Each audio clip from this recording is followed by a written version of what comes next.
Hi students, good afternoon. कैसे हो आप सब? I think everybody is doing good. तो इस वीडियो में हम जो बाकी बचे हुए नीट के क्वेश्चन थे वो करने वाले हैं 171 से लेकर 180 तक। लास्ट के 10 क्वेश्चन है। ओके, तो चलिए देखते हैं 171 क्या है। 171 कहता है an iron rod of susceptibility 599। ठीक है, ससेप्टेबिलिटी आपके पास दिया हुआ 599 is subjected to a magnetizing field of 1200 ampere per metre. तो मैग्नेटाइजिंग फील्ड दिया है आपके पास and the permeability of the material of the rod is, तो परमिएबिलिटी आपको निकालना है। ठीक है, तो आपके पास देखिए एक फॉर्मूला होता है, आपको याद करना है। इसने वैल्यू दिया है, बाकी यहाँ पे देखते हैं। एक फॉर्मूला होता है आपका, that is relationship between the relative magnetic permeability and magnetic susceptibility. Okay, तो that is mu r is equal to 1 plus chi m. ठीक है, इसको काई पढ़ते हैं कुछ लोग इसको कप्पा पढ़ते हैं। ठीक है, एक्स को थोड़ा सा इसका वर्टिकल लेंथ इंक्रीज करना है एक्स का, तो this is magnetic susceptibility and this is relative magnetic permeability. Okay, and कहता है कि आपके पास जो ससेप्टेबिलिटी है काई एम है वो कितना दिया है, that is given as 599। Okay, तो ये मैग्नेटिक जो आपका relative magnetic permeability that will be come out to be 1 plus 599, वो 600 आ जाएगा। ओके, सो अब आपके पास म्यू आर है। अब ये कहता है कि इसमें मैग्नेटाइजिंग फील्ड एच का वैल्यू दिया है, इसको हम यूज नहीं करने वाले। The permeability of the material of the rod. ठीक है, तो आपको सिर्फ म्यू निकालना है। ठीक है, तो अगर रिलेटिव परमिएबिलिटी आपको दिया है तो म्यू और रिलेटिव परमिएबिलिटी में क्या रिलेशन होता है, तो दैट इज गिवन एज, वो होता है relative permeability is equal to permeability in the medium, ratio of permeability in the medium to the permeability of the free space. ठीक है, तो ये जब आप magnetic effect of current unit 3 पढ़ेंगे तो वहां से क्वेश्चन आया हुआ है। ओके, तो जो रिलेटिव परमिएबिलिटी होता है that is ratio of magnetic permeability of the medium to the magnetic permeability of the free space. ठीक है, mu upon mu naught ratio होता है। ओके, तो यहां से आप निकाल सकते हो किसका वैल्यू, म्यू का वैल्यू निकल जाएगा आपके पास। Mu is equal to mu r into mu naught. Mu naught का वैल्यू आपको पता ही है आई थिंक। ठीक है, मैग्नेटिक परमिएबिलिटी जो होता है यहाँ पर इसने दिया भी है, अच्छी बात है।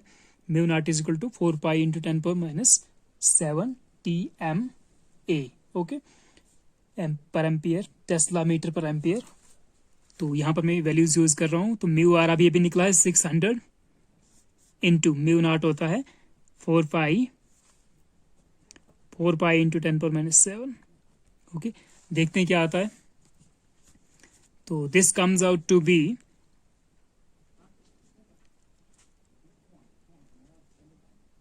6 4 24। ओके, तो 6 4 24, 100 आ गया ये इंटू 10⁻⁷। तो यहाँ पर 2.4 की फॉर्म में है तीन आंसर, ये वाला बनाते हैं हम भी। तो मैं इसको लिख सकता हूँ 2.4 इंटू 10⁻³ है ना, पॉइंट को यहाँ से यहाँ जो है तो 10⁻³ लिख सकते हैं इंटू 10⁻⁷। तो दिस विल बी 2.4 इंटू 10⁻⁻⁷, और +3 कितना होगा, -4 बचेगा। ओके, तो दिस इज योर म्यू, और इसका भी सेम वही होगा, TMA inverse. Okay, tesla metre per ampere. Okay, तो कौन सा वाला करेक्ट है? Correct option is 2.4। हाँ, एक चीज हमने यहाँ पर बोल दी, पाई भी था ना साथ में यार। ठीक है, तो पाई तो रहेगा, उसको हमने 3.14 नहीं किया, जस्ट पाई ही रखना था। इसको पाई रखता हूँ अगर मैं, तो ये 2.4 पाई 2400 पाई, तो 2.4 पाई इंटू 10⁻⁴, 2.4 पाई इंटू 10⁻⁵-4, ये वाला पहला वाला। ठीक है, तो this is the correct option. 171 हो गया।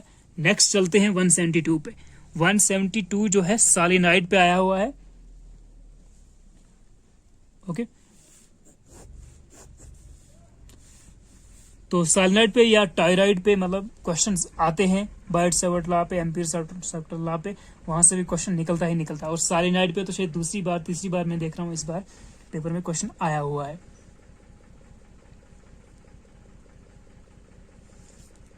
तो चलिए करते हैं इसको। आपको पता है कि जो magnetic field due to solenoid क्या होता है, that is mu naught n I. ठीक है, magnetic field due to long solenoid, n जो होता है वो होता है number of turns per unit length. तो देखते हैं क्या क्या दिया इसने। इसने दिया हुआ है a long solenoid of 50 centimetre length having 100 turns. तो 100 टर्न्स उसमें टोटल है। कैपिटल एन दिया है ये, ठीक है, स्मॉल एन नहीं है, ये कैपिटल एन है। Carries a current of 2.5 ampere और लेंथ दिया है एल दिया है 50 सेंटीमीटर। इसको पहले हम मीटर में कन्वर्ट करेंगे और इन दोनों को डिवाइड करके एन निकाल देंगे। ठीक है, तो कैसे निकालते हैं मैं आपको दिखाता हूँ। So you have length L is equal to 50 centimetre. 50 centimetre को मैं लिख सकता हूँ 50 इंटू 10 की पावर माइनस 2। ओके, तो नेक्स्ट क्या था, 100 टर्न्स। तो नंबर ऑफ टर्न्स कितना है, टोटल टर्न्स 100 है। ओके, तो यहां से हम एन निकालेंगे। ठीक है, number of turns per unit length, number of turns per unit length, that will be 100 upon L कितना है 50 इंटू 10 की पावर माइनस 2 मीटर। ओके, तो this will come out to be 100 upon 50 into ये ऊपर जाएगा तो 10 का स्क्वायर हो जाएगा, दैट इज 2। तो 2 इंटू 100 का स्क्वायर कितना हो गया, 2 इंटू 10 का स्क्वायर 100, तो ये बन गया 200। एन आपका निकल गया कितना, एन इज 200। ओके, तो यहां पर यूज करेंगे। करंट कितना दिया है, आई दिया है 2.5 एम्पियर। ओके, तो चलिए यूज करते हैं। तो क्या आ जाएगा, B is equal to mu naught कितना होता है 4 pi into 10 power minus 7 into mu naught N, तो एन है 200। ओके, इंटू आई है 2.5। ठीक है, अब इसको थोड़ा टैक्टिस से हम मल्टीप्लाई करेंगे जल्दी से, जैसे एग्जाम में करना होता है, स्पेशली थोड़ा ट्रिकी करके। 2.5 को अगर मैं मल्टीप्लाई करूं 4 के साथ तो कितना आता है भाई, 4 इंटू 2.5 कितना होता है 10। 4 इंटू 2.5 करोगे तो 10 आएगा। तो 10 इंटू पाई इंटू 2, इसको मैं क्या करता हूँ 10 का स्क्वायर लिखता हूँ। ठीक है, तो 2 इंटू 10 का स्क्वायर इंटू यहाँ पे 10 की पावर माइनस 7 है, ये भी लिख देता हूँ यहाँ पे। ठीक है, तो 200 को मैंने 2 इंटू 10 का पावर स्क्वायर लिख दिया है ताकि पावर्स में ले जा सकूँ इसको। तो ये 10 है, तो यहाँ पर 10 पावर 1 है, 10 पावर 2 बन गया 10 पावर 3। 10 पावर 3 और 10 पावर माइनस 7 का कितना आ जाएगा, 10 पावर 7 में से 3 गया तो 10 पावर माइनस 4 बचेगा। 2 इंटू पाई कितना होता है, पाई होता है 3.14, तो 3.14 इंटू 2 करोगे तो 6.28 आता है। तो ये आंसर है यार। Okay, 6.28 into 10 power minus 4। Answer will B, कौन सा पार्ट है 6.28 इंटू 10 पावर माइनस 5, पहला वाला यहाँ पे भी यार। ठीक है, ऊपर वाले ऊपर इसका भी ऑप्शन पहला था, इसका भी ऑप्शन पहला ही निकल के आ रहा है। ओके, नेक्स्ट क्वेश्चन पे चलते हैं, देखते हैं क्या है next question. Next question is 173 drift velocity पे क्वेश्चन आया हुआ है। तो देखिए फिर से करंट इलेक्ट्रिसिटी से क्वेश्चन, काफी क्वेश्चंस हैं, मतलब पहले 5 यूनिट से 12th क्लास से बहुत क्वेश्चन आए हुए हैं। तो a charge particle having drift velocity of 7.5 into 10 power minus 4 metre per second, इतना ड्रिफ्ट वेलोसिटी दिया है आपके पास, वीडी दिया है। ओके, 7.5 इंटू 10 की power minus 4 and metre per second.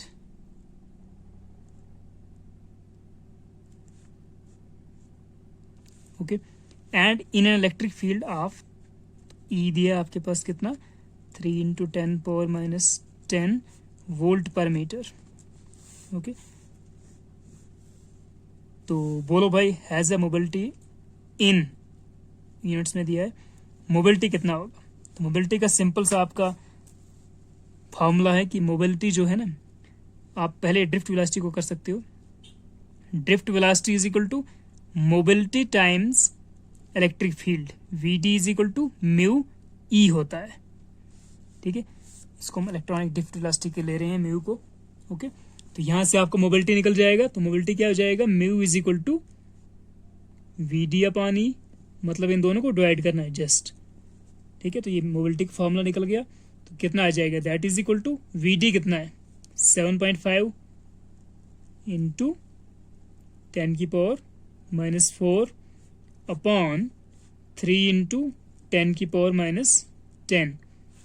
तो that will come out to be 3, कितने से मल्टीप्लाई करेंगे इतना आता है 3 2 6, 2.5 से करेंगे। ठीक है, तो 3 इंटू 2.5 करोगे तो ये आएगा, दिस विल बी 2.5 इंटू 10⁻⁻4 और 10⁻⁻10 ऊपर जाएगा जब ये, तो 10⁻⁻4 और 10⁻⁻10 को ऊपर ले जाएंगे तो 10⁻+10, तो 10 में से +10 -4 हो जाएगा 6, 10⁻+6 बचेगा, तो 10⁻6। तो ये आपका कोई आंसर है यार। तो mu is equal to 2.5 into 10⁻+6। Okay, कौन सा वाला है, 2.5 into 10⁻+6। Second option is correct यार। तो सेकंड आपको करेक्ट था। ठीक है, तो ड्रिफ्ट वेलोसिटी हुआ या फिर इलेक्ट्रिक फील्ड, ओके, मोबिलिटी, यहां से काफी सारे यहाँ पर फॉर्मूले हैं, फॉर्मूले बेस्ड क्वेश्चन यहाँ से बनते हैं। ठीक है, तो यहाँ से आपको कुछ ना कुछ निकल के आता है, 1 और 2 question in the NEET, specially NEET में आते हैं ज्यादातर, और सिंपल आते हैं, बस थोड़े थोड़े छोटे छोटे फॉर्मूले निकालने हैं हमको। यहाँ पर एक और चीज भी थी जो हमने यहाँ पर हम देख सकते हैं, अगर आप इस चीज को देखो यहाँ पे कि ड्रिफ्ट वेलोसिटी का जो नहीं, मोबिलिटी का देखो पहले, mobility in the unit of this, तो यूनिट्स आपको हेल्प करते हैं। अगर आपको फॉर्मूला याद भी नहीं है ना, तो उसका यूनिट्स देखो यार, अगर यूनिट्स इसने दिया था, ठीक है, मतलब बच्चों को ऐसा थोड़ा ट्रिक दिए, यहाँ पर हम बोल सकते हैं कि हिंट दिया है एक। ठीक है, इसका यूनिट देखोगे अगर आप मोबिलिटी का, तो that is metre square v⁻⁻1 s⁻⁻1। ठीक है, मीटर स्क्वायर पर वोल्ट पर सेकेंड। ठीक है, तो अगर मैं इसको और इसका यूनिट्स देखूं, इसका यूनिट है मीटर पर सेकेंड, इसका यूनिट है वोल्ट पर मीटर। अगर मैं इस चीज को इससे डिवाइड करूं तो क्या आ जाएगा, metre per second upon volt, तो मीटर पर वोल्ट हो जाएगा, पर वोल्ट मीन्स, ठीक है, तो v⁻1 है, तो मतलब इस चीज को इससे डिवाइड करो ना अगर आप, तो वैसे भी आपके पास एक सिंपल सा ट्रिकी बन सकता था। देखिए, अगर मैं इसका यूनिट और इसका यूनिट डिवाइड करता हूं, तो metre second inverse upon volt per metre. Okay, तो इसको ऊपर ले जाएंगे तो क्या हो जाएगा, मीटर, ये भी ऊपर जाएगा तो मीटर की पावर 2 हो जाएगी, इनटू वोल्ट ऊपर जाएगा तो वोल्ट की पावर -1, सेकेंड ऑलरेडी ऊपर है -1, तो ये यूनिट बनता है इन दोनों के डिवाइड करने से। ओके, इसका मतलब जो आपको मोबिलिटी का फॉर्मूला था ना, वो आपको ड्रिफ्ट वेलोसिटी और इलेक्ट्रिक फील्ड को डिवाइड करने का ही था। ठीक है, तो इन दोनों को डिवाइड करके आपको ये वाला यूनिट्स आ सकते हैं। तो अगर किसी ने सोचा होगा, किसी को अगर फॉर्मूला याद नहीं है ड्रिफ्ट वेलोसिटी का, और उसने सोच लिया कि हाँ अगर इसको डिवाइड करें तो ये वाला यूनिट्स आते हैं, तो इसका मतलब फॉर्मूला जो है इसको इसके साथ डिवाइड करना है जस्ट, तो आपके पास आंसर निकल जाता। ओके, तो ये था हमारे पास एक थोड़ा सा ट्रिकी क्वेश्चन था, बहुत छोटा था लेकिन। अब चलते हैं नेक्स्ट पे। नेक्स्ट आपका 174 है। 174 कहता है the quantities of heat required to raise, this is 174, the quantities of the heat required to raise the temperature of two solid copper spheres of radii R1 and R2. R1 is equal to 1.5 times R2. ठीक है, तो R1 और R2 का ratio जो है that is 1.5 through 1 Kelvin R in the ratio. ठीक है, तो the quantities of the heat required to raise the temperature of the two solid spheres of radii this.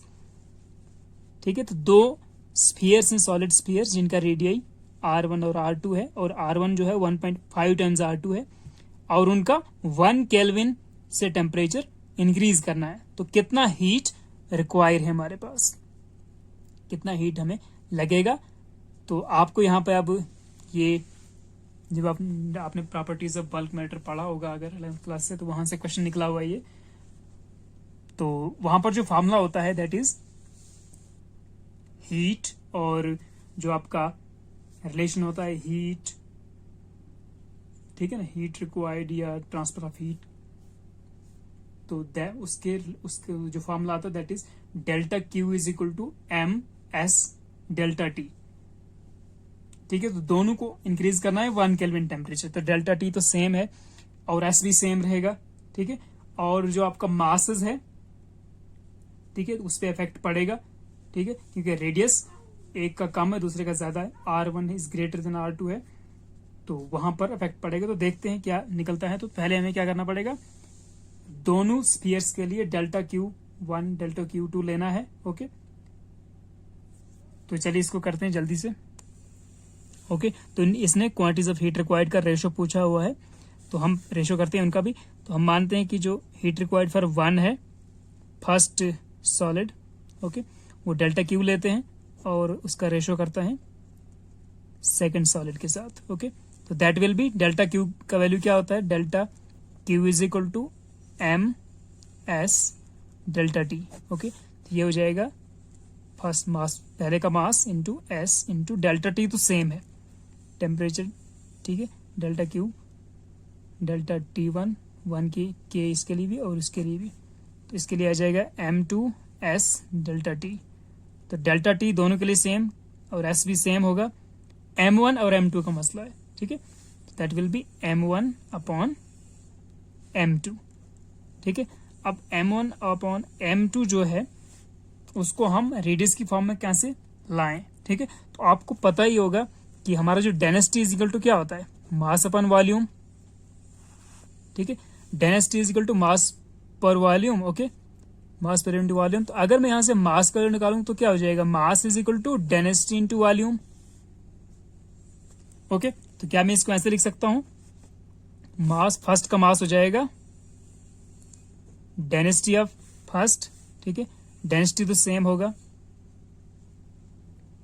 Into volume. तो volume of first क्या होगा, अब ये spherical है तो वॉल्यूम ऑफ स्फीयर क्या होता है, वॉल्यूम ऑफ स्फीयर होता है 4/3 पाई आर क्यूब। ठीक है, तो वॉल्यूम ऑफ स्फीयर जो है that is 4/3 pi R cube. ठीक है, अगर सिलेंडर होता या कुछ और होता तो हमें पाई आर स्क्वायर एच करना पड़ता, सिलेंडर होता तो हम यहां पर यूज करेंगे mass is equal to rho we. ठीक है, तो वॉल्यूम कितना होगा 4/3 पाई आर क्यूब। तो आर क्यूब है तो पहला वाला स्फीयर है तो R1 क्यूब। तो M2 के लिए क्या आ जाएगा, रो 4/3 पाई R2 क्यूब। ठीक है, क्योंकि रेडियस डिफरेंस है, एक का रेडियस R1 बड़ा है और R2 छोटा है। ओके ओके, तो यहां पर फिर से देखेंगे हम, रो और रो कट हो जाएगा। ओके, एंड 4/3 भी कट हो जाएगा, पाई पाई कैंसल, तो आपके पास बचेगा R1 अपॉन R2 का होल क्यूब। ठीक है, तो delta Q upon delta Q2 Q1 upon Q2 is equal to R1 upon R2 का होल क्यूब, दोनों का R क्यूब है, एंड R1 अपॉन R2 कितना है यार, अब वो आपने यहां से चेक करना है। तो R1 is equal to 1.5 times R2 है।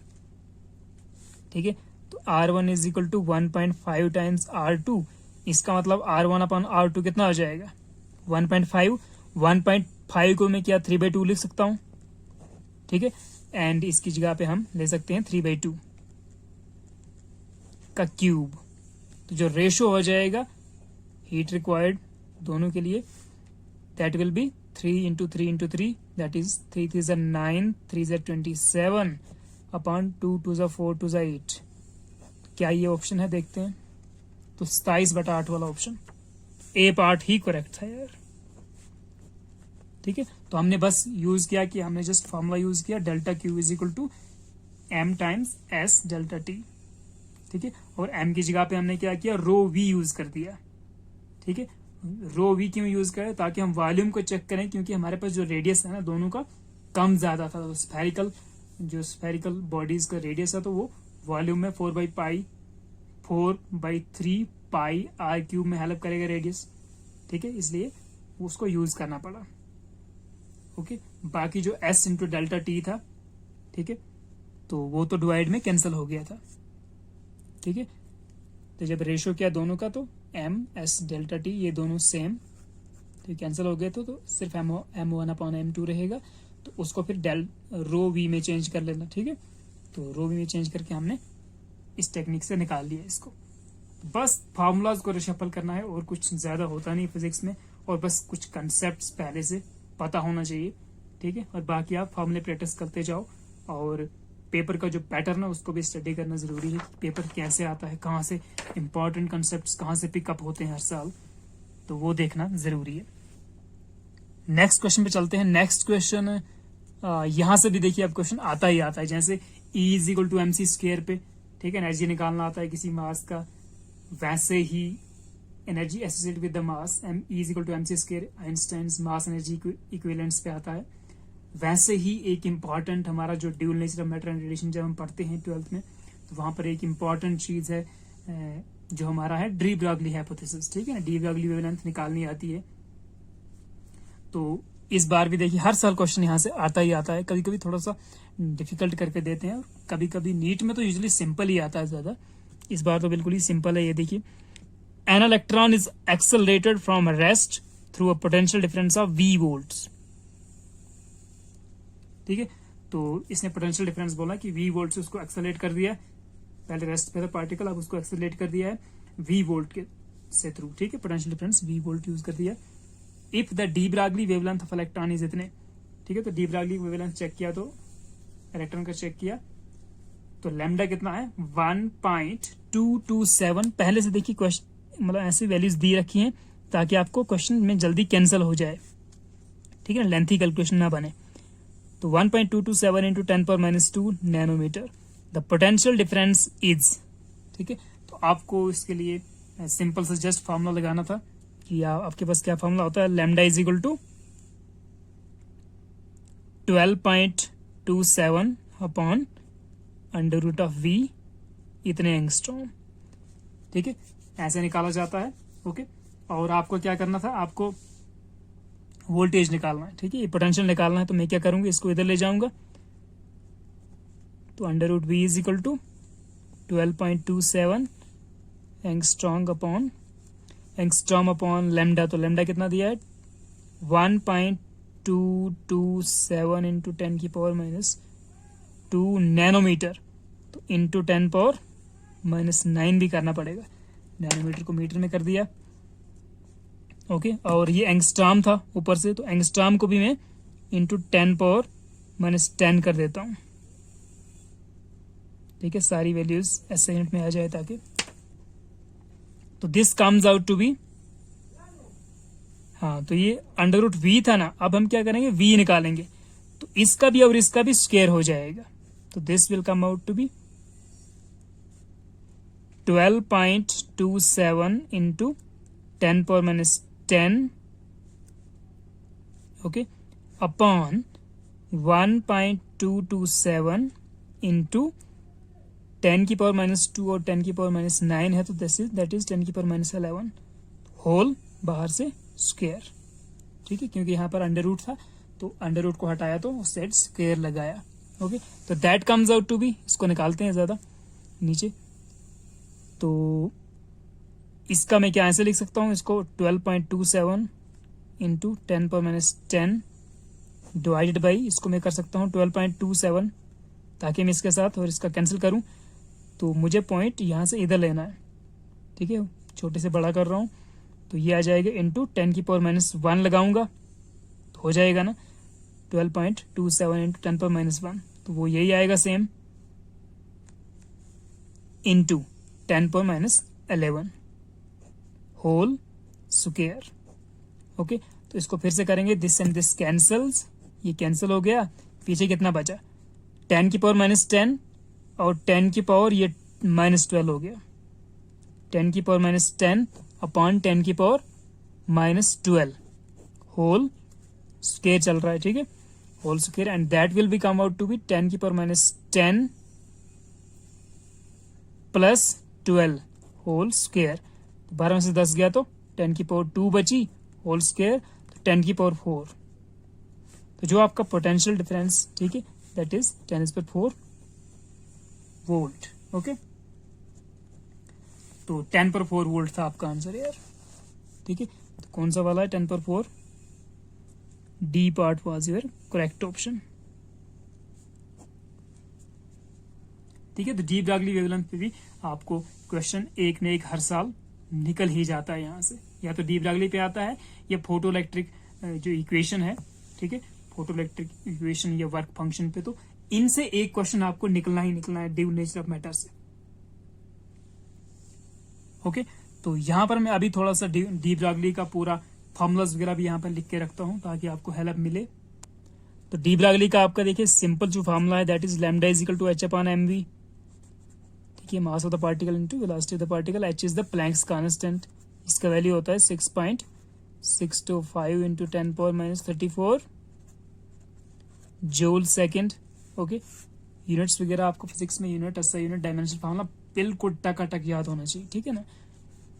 तो इसी को हम देखिए दूसरा फॉर्मूला होता है इसका, शिट, गलत हो गया, that is lambda is equal to h upon p because p is equal to m into v, ठीक है। तो एक ये फॉर्मूला निकल गया, एक ये निकल गया, फिर हम इसको अगर एक और फॉर्मूला बना सकते हैं that is lambda is equal to p, आपके पास अगर करना चाहो तो p comes out to be under root of twice m k, k stands for the kinetic energy. Okay, कभी कभी इधर E भी लिखते हैं, E के काइनेटिक एनर्जी। तो वैसे करना हो तो P की जगह पे ये लगाएंगे हम, तो H upon under root of twice m k, ठीक है, ट्वाइस m E भी लिखते हैं कभी कभी, H upon twice m E, just छोटा सा k कर दीजिए यहाँ पे। ओके, तो this is the kinetic energy. ये टोटल एनर्जी भी, अगर कोई पार्टिकल मूव कर रहा है तो उसका टोटल एनर्जी जो होगा वो काइनेटिक एनर्जी ही होगा टोटल। ओके, तो E हमारा यही आ गया E। ओके, तो ये एक फॉर्मूला ये हो गया, एक ये हो गया h upon mv, h upon p, h upon under root of twice m e। Okay, अब जो एनर्जी है उसको ऐसे भी लिख सकते हैं, energy is equal to charge into voltage या पोटेंशियल, ठीक है, E is equal to QV, ठीक है, या EV अगर इलेक्ट्रॉन है तो EV। तो यहां पर एक और फॉर्मूला बनेगा H upon twice M, E की जगह पे हम क्या लेंगे, एनर्जी की जगह पे EV, ठीक है, पोटेंशियल की फॉर्म में होगा ये रिलेशन। ओके, तो ये एक और फॉर्मूला बन गया, ठीक है। तो जब इसको क्या करें हम, यहां पर अगर वैल्यूज लगाएं इलेक्ट्रॉन के लिए, अगर D Broglie wavelength of electron निकालना हो, ओके, तो H का वैल्यू हम लगाने वाले हैं 6.625 into 10⁻34 joule second upon 2 mass of the electron. Okay, and charge on the electron, E stands for the charge on electron, ठीक है। और सबका वो अगर कंप्लीटली करेंगे सॉल्व तो that comes out to be 12.27 upon under root of V। अगर V का पता नहीं है, बाकी सब पता है, इतना आ जाएगा। और ये इंटू 10⁻10 भी आता है, जिसको मैं एंगस्ट्रॉम लिख रहा हूं, तो ये आपका फॉर्मूला बन जाता है। तो लैम्डा आपके पास एंगस्ट्रॉम में इतना मिलेगा, ठीक है। तो एंगस्ट्रॉम को अगर चेंज करना तो 10⁻10 मीटर कर लेना, तो वो भी एक फॉर्मूला है, ठीक है। अगर एक और डिजाइन से आपको करना है तो lambda is equal to 150 upon V, ये वोल्ट्स में है, उसका अंडर रूट, ठीक है, उतने एंगस्ट्रॉम। तो ये भी एक फॉर्मूला है, ये वाला। Next, third, fourth, fifth and sixth, ठीक है। तो डी ब्रागली के ऊपर आपके पास फॉर्मूले सारे, ये इतने से फॉर्मूले अगर आपको पता है और एक दूसरे को कन्वर्जन करना आता है, ठीक है। अगर आपके पास डायरेक्टली मास इंटू वेलोसिटी होगा तो आपको ये यूज करना है, ठीक है, सिंपल वाला। अगर मोमेंटम दिया है तो ये वाला यूज करेंगे आप, ओके। और अगर एनर्जी दिया है, ये काइनेटिक एनर्जी दिया है, ये एनर्जी दिया है, तो ये वाला यूज करेंगे, h upon under root of square root of twice M K या ट्वाइस एम ई, ठीक है, h upon under root of twice M E. अगर ऐसा भी नहीं, अगर आपके पास पोटेंशियल दिया हुआ है, ठीक है, और इलेक्ट्रॉन की बजाय कोई और है, कोई any other particle, alpha particle और प्रोटॉन और something another particle, another charge particle, ठीक है, तो उसका चार्ज और उसका मास, ठीक है, तो कर सकते हो। या अगर इलेक्ट्रॉन ही दिया है तो इलेक्ट्रॉन के लिए फिर ये सब कुछ h अपॉन 2m करके उसका अंडर रूट निकाल के ई का वैल्यू पुट करके सब करके ये वाला फॉर्मूला भी कर सकते हो आप, 12.27 upon under root of v इतने एंगस्ट्रॉम, ठीक है, ताकि आप जल्दी से यहाँ पे पोटेंशियल का वैल्यू भरो और आंसर निकल जाए, ठीक है। और कभी कभी जैसे हमारे पास अभी जो ये वाला भी है लैम्डा इज इक्वल टू, ठीक है, अगर कभी कभी ऐसे आता है, ठीक है, तो आप 150 अपॉन वी, ठीक है, तो यही करके ये आता है, याद रखना, ठीक है। इसको पूरा कर कंप्लीट सॉल्व करते हैं तो ये आता है, फिर इसके बाद ये निकल जाता है। तो सबसे सिंपलेस्ट अगर पोटेंशियल के ऊपर लेना तो ये वाला है, ओके। और अभी जो हमारे पास आया था, जो इस पेपर में आया है, नीट 2020 में जो आया है, तो उसमें क्या है, उसमें पोटेंशियल निकालना बोला है और लैम्डा वेवलेंथ दिया है ऑलरेडी, ठीक है। तो इसको इधर लेना था, लैम्डा को डिवाइड करना था और फिर दोनों साइड स्क्वायर करना था ताकि अंडर रूट को हटा सके, और आपका पोटेंशियल का वैल्यू हमें मिल चुका है, ओके। तो ये मैंने थोड़ा सा आपको बताया ताकि आपको याद रहे थोड़ा। नेक्स्ट क्वेश्चन देखिए, हमारे पास 176 है और ये क्वेश्चन आपका जो फिजिकल वर्ल्ड मेजरमेंट है वहां से आया हुआ है, और वहां से सिग्निफिकेंट फिगर पे भी मैंने देखा है, कभी सिग्निफिकेंट फिगर पे क्वेश्चन आता है, कभी आपके पास कैलकुलेशन ऑफ एरर पे क्वेश्चन आता है, ठीक है। तो दोनों जगह पे आता रहता है नीट पे, तो इसने सिग्निफिकेंट फिगर पे भी दिया हुआ है इस बार, नहीं तो एरर पे तो आता ही आता है। और पीछे इसने स्क्रू गाज या वर्नियर क्लिपर्स या स्फेरोमीटर, उनका पिच वगैरह, लीस्ट काउंट वगैरह, उस पर भी एक छोटा सा क्वेश्चन बनता है, तो वहां से भी आता है। तो देखते हैं सिग्निफिकेंट फिगर वाला क्या क्वेश्चन है। कहता है taking into account of the significant figures what is the value of 9.9 metre minus 0.0099 metre, ठीक है। तो इसको हम डिवाइड करते हैं, देखते हैं क्या आता है। क्या बोलते हैं, माइनस करेंगे, नेगेटिव सब्ट्रैक्ट करेंगे, तो दिस इज 9.99। बस हमें रूल लगाना है सिग्निफिकेंट फिगर में, जब डिवाइड करते हैं तो डिवीजन के लिए सब्ट्रैक्शन वाला रूल, ठीक है, माइनस करना है। तो सब्ट्रैक्शन वाला रूल क्या होता है वो लगाना है, माइनस 0.0099, ओके। तो कितना आ जाएगा, करो जरा इसको। यहाँ पे कुछ नहीं है, 9, तो यहाँ से हम लेते तो दिस इज 10 माइनस 9, ये तो 1, ओके। यहाँ पे हमारे पास 9 बचेगा, तो 9 माइनस 9 गया 0, यहाँ पे 8 है, 9 माइनस 0 गया तो 9.9, ठीक है। तो इतने मीटर आपके पास आ जाता है माइनस करके, अगर ये दोनों मीटर्स में है। लेकिन जो आपको पता ही है कि जो सिग्निफिकेंट फिगर्स के रूल्स हैं, सब्ट्रैक्शन, एडिशन, डिवीजन और मल्टीप्लिकेशन में, ठीक है, जो आप सब्ट्रैक्शन करके या एडिशन करके या मल्टीप्लिकेशन, डिवाइड जो भी करना है, तो उसके बाद जो वैल्यू आता है उस वैल्यू को कितना राउंड फिगर करना है, तो वो इतना राउंड फिगर करना है कि जो आपके पास लोवेस्ट डेसिमल है, 9.9 को देखो आप, तो इसमें 2 डेसिमल प्लेसेस है, इसमें 4 डेसिमल प्लेसेस है। तो जो लोवेस्ट डेसिमल प्लेसेस वाला नंबर है, आंसर में भी आपको लोवेस्ट डेसिमल प्लेसेस वाले नंबर से ही मैच करना है, ठीक है। तो इसके पास 2 डेसिमल प्लेसेस थे, तो answer should be up to 2 decimal places. तो इसको राउंड फिगर करना है अप टू 2 डेसिमल प्लेसेस के लिए, ओके। सो कितना आ जाएगा, ये तो 5 से कम है, ये भी 5 से कम है, तो दोनों को हटा देना है और आपके पास answer will be 9, reported answer आपके पास 9.98 मीटर आएगा, ठीक है। और जिसमें हमारे पास 3 सिग्निफिकेंट फिगर होता है, तो इसने सिग्निफिकेंट फिगर तो पूछा नहीं है, जस्ट सिग्निफिकेंट फिगर्स का रूल्स पे बोला है करने के लिए। तो आपको ये याद रखना है कि जो डिवाइड करके या मल्टीप्लाई करके, ऐड करके या सब्ट्रैक्ट करके जो भी आंसर आता है, ठीक है, एक्चुअल आंसर, तो एक्चुअल आंसर में आपको देखना है कि जो डेसिमल प्लेसेस है वो आपको जो नंबर है इन दोनों में से, जैसे यहाँ पर 2 नंबर है या 3 नंबर जितने भी होंगे उनमें से जो लोवेस्ट डेसिमल प्लेसेस वाला नंबर है, तो आंसर में भी आपको उतना ही डेसिमल प्लेसेस रखना है। ठीक है, इसका राउंड फिगर करके आपके पास कितना आ जाएगा, 9.98 मीटर। ओके, तो कौन सा ऑप्शन करेक्ट है, 9.98 metre, second option is correct. Okay, तो हो गया आपका ये भी।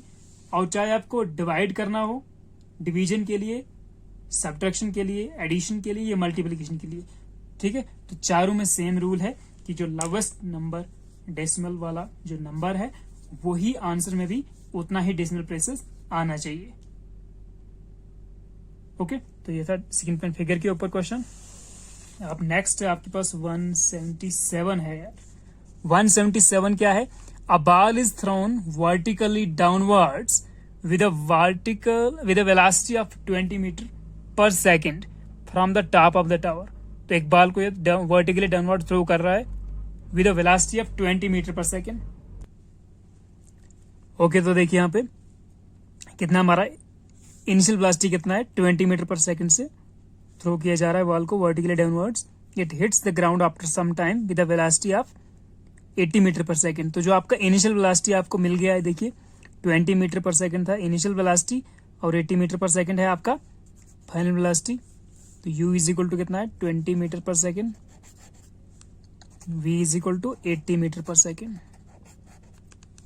Okay, with this the height of the tower is, तो हाइट कितना है टावर का।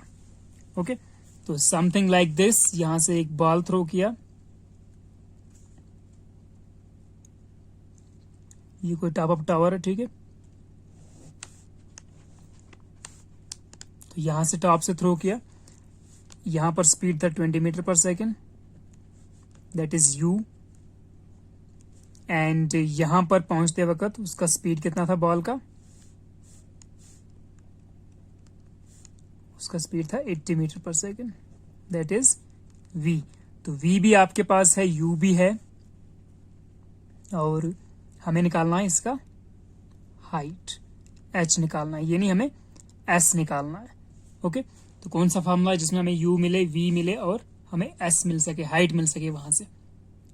And take g is equal to 10 metre per second square. ठीक है, तो g भी सिंपल करके दिया है, 9.8 की बजाय 10 दिया है ताकि बच्चों को जल्दी से सोल्यूशन निकाल सके। ओके, तो हमें पता है v square minus u square is equal to 2as। ठीक है, सिंपल फॉर्मूला लेंथ का वेलोसिटी रिलेशन से। तो v है आपके पास, u है, a है, और यूज करते हैं तो निकाल देंगे। तो 80 का स्क्वायर, v स्क्वायर 80 का स्क्वायर माइनस u स्क्वायर 20 का square is equal to 2 into a कितना है 10, acceleration due to gravity g। ठीक है, तो इस वक्त एक्सेलरेशन ड्यू टू ग्रेविटी लगेगा इसके ऊपर, ठीक है ना। तो 2 इंटू 10 इंटू हाइट s, ठीक है, तो उसको h मान लेता हूं मैं, या s ही ले लो, कोई फर्क नहीं पड़ता। तो ये बनेगा 80 का स्क्वायर कितना होगा, 8 8 64, ये 64 100 माइनस 20 20 से 400 इज इक्वल टू 2 10 से 20, तो 20 इंटू डिस्टेंस, ये length height 20h। This comes out to be h कितना आ जाएगा, ये हो गया 6000, 400 माइनस 400 गया तो 6000 अपॉन 6000 अपॉन 20, एक जीरो कट, 2 300 जा 600, तो h is equal to 300 metre. ठीक है, मीटर पर सेकंड, तो 300 मीटर कहाँ पे है, तो डी ऑप्शन इज करेक्ट। ठीक है, तो ये था आपका सोल्यूशन। ओके, नेक्स्ट है आपके पास 178 है, कैपिलरी ट्यूब पे क्वेश्चन है थोड़ा सा। तो इसमें थोड़ा सा कैलकुलेशन करेंगे, अदरवाइज ये उतना ट्रिक से नहीं निकलने वाला किसी टिप्स पे। तो थोड़ा सा इसके ऊपर जो फार्मूला होता है आपका, ठीक है, height of the rise in capillary कितना होता है, h is equal to 2t cos theta upon rho G R. ठीक है, तो उसका हम यहाँ पे यूज करने वाले हैं। तो क्वेश्चन 178 क्या कह रहा है, a capillary tube of radius r is immersed in water and water rises in it to a height h। ठीक है, तो जो राइज इन वाटर उसका फॉर्मूला हम लगाएंगे यहाँ पे। तो सपोज ये आपने कि कोई कैपिलरी आपके पास, ठीक है, जिसका रेडियस कितना है स्मॉल r। ओके, तो इसको आप इमर्ज करते हैं पानी में, ठीक है, पानी में डुबाते हैं तो कितना राइज होता है इसमें वाटर। सपोज यहां तक वाटर राइज हो गया, दिस हाइट इज h। ये इसने h देख रखा है और किसके बराबर होता है ये हाइट। हाइट या हम इसको यहां पे लिखेंगे formula, rise in the capillary h is equal to 2t cos theta upon rho G R. R क्या है, radius of the capillary. Okay, तो ये आपको पता होगा, T is the surface tension जिसका हम यूज करते, ठीक है। तो T stands for surface tension जो यहाँ पे पैदा होगा। एंड थीटा क्या होता है, angle of contact.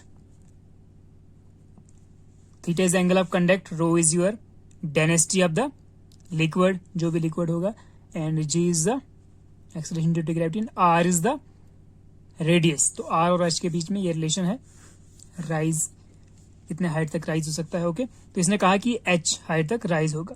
The mass of the water in the capillary is 5 ग्राम। और कितना राइज होगा, तो ये जो वाला इतना सा वाटर का मास है वो दिया इसने 5 ग्राम। ओके, आप फिर से बोल रहे हैं another capillary tube of radius twice are.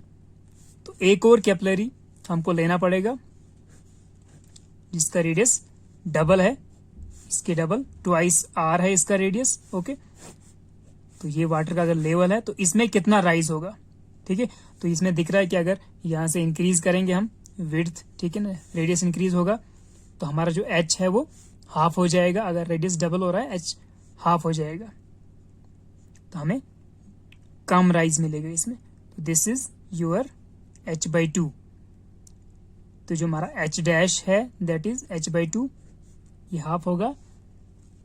Okay, हमें ये मास फाइंड करना है, ठीक है, कि इस वक्त जो मास है m डैश वो कितना है, कितना मास राइज होगा। तो पहले हम देखते हैं कि, तो इसके लिए हमें क्या दिया है, हमें r डैश दिया है ट्वाइस r, और जो हाइट होगा वो h/2 होगा। कैसे होगा h/2, अगर देखिए 2, ये भी कांस्टेंट, ये भी कांस्टेंट, एंगल कांस्टेंट है, रो कांस्टेंट है, जी कांस्टेंट है, तो h versus h is direct inversely proportional to 1/r। h is inversely proportional to r, ठीक है। तो अगर ये ट्वाइस हो जाता है, ठीक है, अगर r को डबल लेते हैं ट्वाइस r, तो जो आपका h है that will B 1/2 of this, ठीक है। इसको ट्वाइस लेंगे तो r की जगह पे, तो दैट विल बी h जो डैश है, तो h dash will be 1/2 of the h, ठीक है। तो h डैश कितना आपके पास इस वक्त, हाफ ऑफ h, ठीक है, h/2। तो ये वैल्यूज हम यूज करने वाले हैं यहां पे। ओके, तो कैसे यूज किया जाए आप, तो पहले हमें चाहिए मास, ठीक है ना, ये मास, इसका वैल्यू इसने दिया है ऑलरेडी 5 ग्राम्स। तो इस वक्त अब जब अगर रेडियस डबल करोगे फिर जो राइज होगा वाटर उसका मास, तो हमें m डैश चाहिए यहाँ पे, ठीक है। तो m डैश के लिए हमें क्या करना है, मासेस का रेशो लेते हैं। कैसे लेंगे, हम रो निकालेंगे दोनों केसेस में, ठीक है। तो डेंसिटी इज इक्वल टू क्या होता है, मास पर यूनिट वॉल्यूम। तो mass is equal to rho into v, ठीक है। तो इस केस का मास कितना हमारे पास, m1/m2 is equal to m1 is equal to rho we, ठीक है, रो इंटू वी। तो v मतलब इस पोर्शन के सिलेंड्रिकल है ना, तो इसका वॉल्यूम कितना होगा, that will be pi r square h, ठीक है। तो pi r square h upon rho, अब इसका देखना है, इससे डिवाइड करना है, तो रो पाई आर डबल है इस वक्त, आर डैश जो है that is twice R and h कितना है h/2, ठीक है। h dash is equal to h/2 और r dash is equal to r/2, ठीक है। तो मैंने देखिए यहाँ पर कर लिया है ये। तो मासेस का रेशो निकाल रहा हूं मैं, तो रो पाई r स्क्वायर h पहले के लिए, और दूसरे के लिए रो पाई r स्क्वायर की जगह पे ट्वाइस r आएगा, r डैश जो इसके लिए है, बड़ी वाली कैपिलरी के लिए। तो रेडियस डबल किया गया है, सो ट्वाइस r लिया मैंने, एंड h की जगह पे जो हाइट है तो वो हाफ हो जाएगा, h/2 लिया, ठीक है। तो this cancels with this, pi pi cancel हो जाएगा, और ये 2r का होल स्क्वायर है, याद रखना, ठीक है। And this will come out to be m1 upon m2 is equal to r square h upon 2 to the 4, 4r square h/2, okay. तो 2 to the 4 फिर से, that will come out to be r square cut, h cut, तो 1/2 r आई आ रही है। तो m1 upon m2 is equal to 1/2। It implies m1 दिया है ना, तो मुझे m2 निकालना है। तो m2 को यहां लेता हूं, 2 को इधर लेता हूं। m2 is equal to twice m1। It implies m2 is equal to 2 into m1 कितना था, m1 था जो फर्स्ट कैपिलरी में कितना मास राइज हुआ था, वो 5 ग्राम्स दिया हुआ था, ठीक है। तो m2 is equal to 2 into m1, 2 into 5 gram, that is 10 gram, ठीक है। तो जब रेडियस डबल करेंगे आप, तो हाइट कम हो जाएगा, लेकिन जो हमारा मास है तो मास डबल राइज करेगा, ठीक है। तो m is equal to 10 gram which is your correct option, okay. तो देखते हैं 10 ग्राम वाला कौन सा ऑप्शन है, तो 10.0 gram, third option is correct, okay. तो ये आपको याद रखना है कि रेडियस ट्वाइस r करके चेक किया हमने, ओके। तो हाइट हाफ हो गया था राइज इन कैपिलरी का, और रेशियो ऑफ मासेस करके हमने m is equal to rho v वाला फॉर्मूला यूज करके निकाल दिया, ठीक है। तो थोड़ा सा प्रैक्टिस करना आपको, मतलब ऐसे क्वेश्चन सारे, मतलब काफी भर भर के क्वेश्चन करने पड़ेंगे, ओके। नेक्स्ट क्वेश्चन पे चलते हैं, 179, सेकेंड लास्ट है। 179 कहता है कि a resistance wire connected to the left gap of a meter bridge. तो मीटर ब्रिज पे देखिए क्वेश्चन आया हुआ है, ठीक है। तो मीटर ब्रिज यूजुअली सब बच्चे पढ़ते हैं, मीटर ब्रिज, पोटेंशियोमीटर, और ये सब किस पे बेस्ड है, ये आपका जो व्हीटस्टोन ब्रिज है वही, उसी के एप्लीकेशन है सारे। मीटर ब्रिज हुआ, फिर आपका पोटेंशियोमीटर, जिससे भी क्वेश्चन आता ही आता है, ठीक है।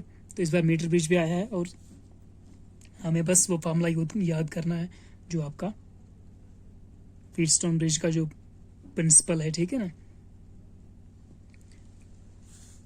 P/Q is equal to R/S, वो पता होना चाहिए। तो क्या था, a resistance wire connected to the left gap of a meter bridge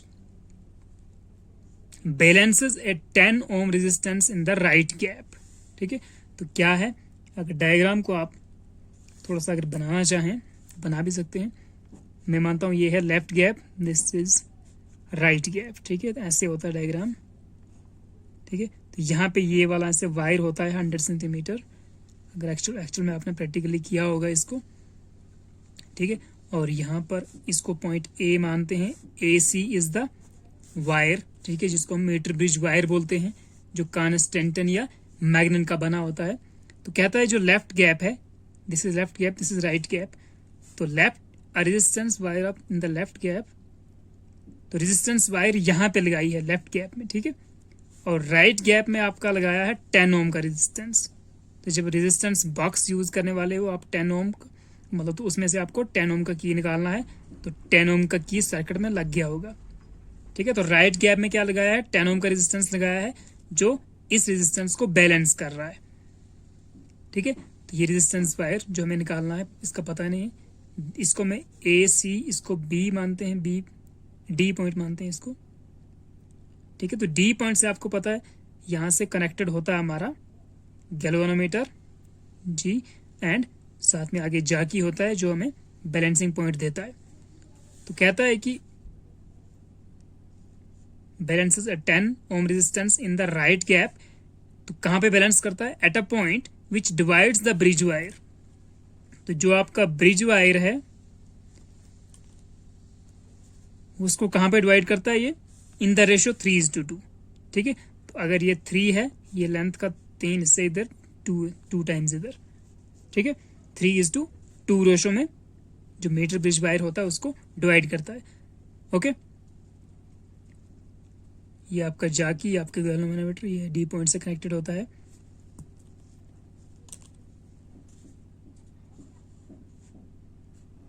इसको मैं थोड़ा सा कलर करता हूं ताकि मजा आ जाए। ओके, तो दिस इज योर रेजिस्टेंस। तो हम क्या बोलते हैं, जो लेंथ ऑफ द वायर होती है उसको हम एक हिस्से को P मानते हैं, इसको Q मानते हैं, इसको R मानते हैं, इसको S। ठीक है। This is your P, this is your Q, this is your R, this is your S। तो हमें R रेजिस्टेंस फाइंड करना है। ओके। तो R रेजिस्टेंस को फाइंड करने के लिए हमें क्या करना है? बैलेंसिंग, इसने बोला है कि बैलेंस हो चुका है, तो ये point, this is balancing point B। Okay. तो बैलेंसिंग पॉइंट में क्या होता है? P/Q is equal to R/S। ठीक है। तो वही हम यहां पर यूज करेंगे। तो P/Q is equal to R/S। R चाहिए मुझे, S का वैल्यू 10 ओम दिया है। P/Q क्या लोगे आप? 3:2 रेशियो लेना पड़ेगा। ठीक है। तो that will come out to be, कितना आ जाएगा? 3/2 is equal to R/S, R/10। ठीक है। तो R निकल जाएगा मेरे पास। तो that is R is equal to 10 3 30, 30/2, 15 आ गया। R कितना आ गया? 15 ओम। तो R 15 ओम आ गया आपके पास। ओके। तो कितना है रेजिस्टेंस इसका? 15 ओम। अब बोलता है if the length of the resistance wire is 1.5 meter. ये टोटल इसका लेंथ कितना था? ये था 1.5 मीटर लेंथ। टोटल रेजिस्टेंस जो यहाँ पे रेजिस्टेंस वायर लगाई है उसका लेंथ 1.5 मीटर लेंथ है। तो बोलो कि then the length of 1 ohm of the resistance will be. तो अब इसका टोटल रेजिस्टेंस निकला है 15 ओम। कितने का निकला है? 1.5 मीटर का रेजिस्टेंस निकला 15 ओम। तो अगर मैं 1 ओम का लेंथ निकालूं, मतलब कितने लेंथ का रेजिस्टेंस 1 ओम आता है, तो 1 ओम का निकालना चाहूं तो वो कितना आएगा? इससे 15 को डिवाइड कर देंगे। ठीक है। मुझे 1 ओम का लेंथ चाहिए, मतलब कितनी सी वायर का रेजिस्टेंस 1 ओम है। तो 1 ओम के लिए मैं क्या करूंगा? 1 ओम का हो जाएगा 1.5/15। तो 1.5/15 करोगे तो कितना आएगा? इसको मैं 15 इंटू 10⁻⁻1 डाल देता हूं, डिवाइड 15। तो दैट विल बी 10⁻⁻1, जो 1/10 होता है, मतलब 0.1 मीटर। तो 0.1 मीटर का जो रेजिस्टेंस है ना, वो 1 ओम बनता है कहीं पे 0.1 मीटर? हाँ, इसने मल्टीप्लाई में लिखा, तो मैं इसको लिख सकता हूँ 0. या ऐसे लिख सकता हूँ, इसको मुझे ऐसे लिखना था, 10⁻⁻1 ही रखना था। तो मैं लिख सकता हूँ 1 इंटू 10⁻⁻1, 1 इंटू 10⁻⁻1 मीटर, या 1.0 इंटू 10⁻⁻1 मीटर। तो सेकंड पार्ट ठीक है यार, second part is correct. 1.0 into 10⁻⁻1, ये 0.1 हो गया। ओके। तो इस तरह करना था। पहले क्या करना था? पहले इसको डायग्राम को थोड़ा समझना था इसने। ठीक है। 3:2 है तो इसको P मानो, ये लेंथ L1 है, ये लेंथ L2 है। ठीक है। तो बैलेंसिंग पॉइंट से इस तरफ L1, ये L2। तो L1/L2 is equal to R/S, या P/Q is equal to R। तो ये कितना दिया था आपके रेजिस्टेंस, वायर का रेजिस्टेंस R बोला निकालने के लिए, और राइट गैप में आपको 10 ओम का रेजिस्टेंस कनेक्टेड था। ठीक है। ओके। तो ये हो जाता P/Q is equal to R/S, P/Q is equal to R/S लगा दिया हमने। ठीक है। तो पी कितना, पी अपॉन क्यू रेशियो कितना है 3:2, 3:2 is equal to R upon S 10 ohm था, ठीक है। तो R is equal to 10 3 30/2, R is equal to 15 ohm, ठीक है। तो इस वायर का रेजिस्टेंस निकला 15 ओम। फिर ये बोलता है कि अगर 1 मीटर 1.5 मीटर है टोटल इसका लेंथ, तो बोलो कि 1 ओम रेजिस्टेंस कितने मीटर का होगा। तो वही हमने किया है यहाँ पर देख के कि अगर 15 ओम आता है 1.5 मीटर का,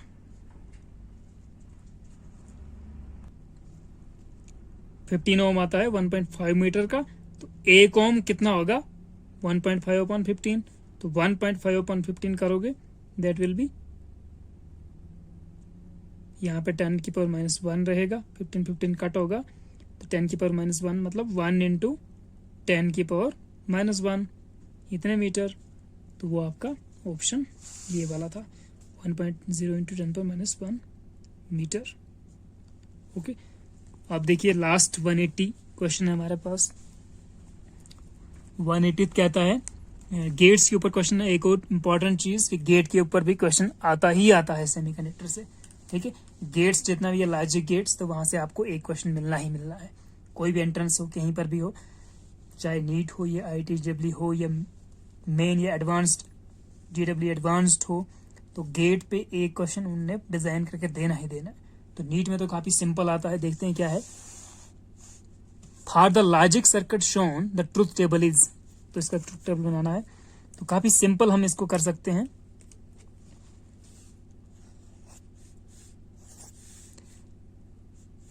तो सबसे पहले देखते हैं कि अगर इसको हम ऐसे भी कर सकते हैं। इसको पहले 0 ले लो, 0 0 चेक करो, 0 1 चेक करो, 1 0 चेक करो, 1 1 चेक करो, तो यहां से निकल सकता है, लेकिन थोड़ा सा लेंथी है। अगर इसको हम ऐसे देखें बुलियन लॉज लगा के, ठीक है, तो यहाँ पर देखिए नॉट गेट लगा हुआ है, ठीक है। तो ये ए, अगर यहाँ से ए जा रहा है तो यहाँ पे ए नॉट है, ठीक है। तो this is A, this is A bar या A not, this is B, this is B bar, okay. तो ए और बी के सामने क्या है, आर है और आगे से नॉट है, ठीक है। तो ये नार बन गया हमारे पास। तो ये बनेगा हमारे पास क्या, this is A bar plus B bar, OR का सिंबल प्लस होता है, तो ए बार प्लस बी बार, ऊपर से इसको मैं ऐसे लिखता हूं, ऊपर से और नॉट है ना, आगे से नॉट लगा हुआ। तो ए बार बी बार उनको ऐड करो, बाहर से नॉट कर दो ऊपर से। तो ये आपको पता है, ये ए बार प्लस बी बार का NOT that will be A double bar plus, नहीं प्लस नहीं आएगा, दिस विल बी डॉट, ठीक है, मल्टीप्लाई, क्योंकि जब भी ये Boolean according to Boolean laws, ठीक है ना, ए बार प्लस बी बार का नॉट करोगे तो A bar B bar into A bar A double bar into B double bar, ठीक है। तो ऐसे खुलता है ये।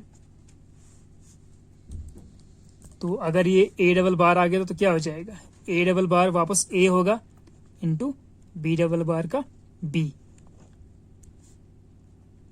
ओके।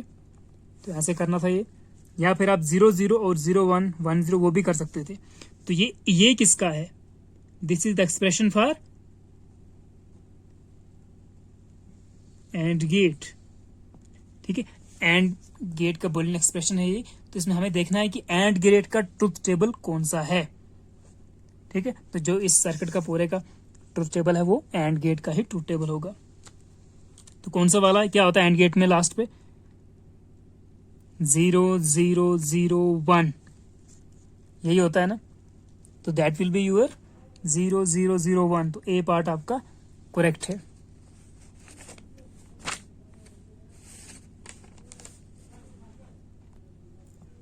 सो ए पार्ट आपका करेक्ट है, ठीक है। इसको ऐसे भी कर सकते थे आप, पहले 0 0 ले लो, फिर चेक करो 0 0, तो 0 का 1 बनेगा, 1 1 1 प्लस 1 का NOT that will be 0, okay.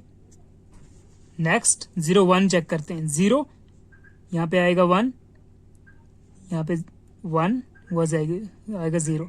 तो 1 0 1 प्लस 0 नॉट कर दो, तो 1 + 0, ठीक है ना, 1 और 0, दैट विल बी 1, ऊपर से नॉट करोगे, फिर से 1 का नॉट करके 0 आएगा। ओके, 1 का बाहर करके 1 0 को चेक करो, तो 0 1 हो या 1 0 हो, एक ही बात है। तो इसको आप दे दो आप, हाँ मैंने 1 0 चेक किया था, मैं 0 1 ये वाला चेक करना था, ठीक है। तो उसमें भी 0 आएगा, 1 0 में भी 0 और 1 0 1 में भी 0 और 1 0 में भी 0, ठीक है। अब चेक करते हैं लास्ट 1 1 का, 1 1, तो इधर भी नॉट, तो ये इधर 0 आएगा, 1 का नॉट 0, तो 0 0 0 + 0, दोनों 0 हैं तो 0, तो 0 का बार दैट विल बी 1, सो 1 1 का 1, ठीक है। तो आपको सिंपल ये वाला टेक्निक ज़्यादा अच्छा था, मतलब कि अगर यहाँ पे ए है तो यहाँ पे आपको ए बार मिलेगा या ए नॉट मिलेगा, बी है तो बी नॉट या बी बार, ठीक है। अब इन दोनों को आर करेंगे तो that will be A bar plus B bar और आगे से नॉट है तो होल नॉट, ठीक है। तो इसका आंसर कितना आता है, मतलब जब खुलेगा ये तो क्या होगा, ये एंड में खुलेगा, ठीक है। तो ए डबल बार एंड, ठीक है, जिसको हम डॉट से लिखते हैं, A double bar and B double bar. A double bar A होता है, ठीक है ना, ए डबल कंप्लीमेंट ए होता है और बी डबल कंप्लीमेंट बी होता है। तो ए डॉट बी या A AND B that is AND gate, और इसका होता है 0 0 0 1, ठीक है। तो ये आपका option 1 is the correct. Okay, तो ये था आपका नीट 2020 का कंप्लीट फिजिक्स का सोल्यूशन। तो आप इसके लिए प्रैक्टिस करते चाहिए। तो जो गेट से, जैसे मैंने कहा, तो गेट से भी क्वेश्चन आता ही आता है। तो मिलते हैं नेक्स्ट वीडियोस में काफ़ी और प्रैक्टिस हम करवाएंगे आपको यहाँ पर यूट्यूब पे। तो काफ़ी मैं वे प्रेस वगैरह सॉल्व करूँगा और काफ़ी नए क्वेश्चन भी अपने तौर पर फॉर्मूलाज वगैरह यहाँ पर डिस्कशन करने वाले हैं। तो मिलते हैं, see you later, have a nice day.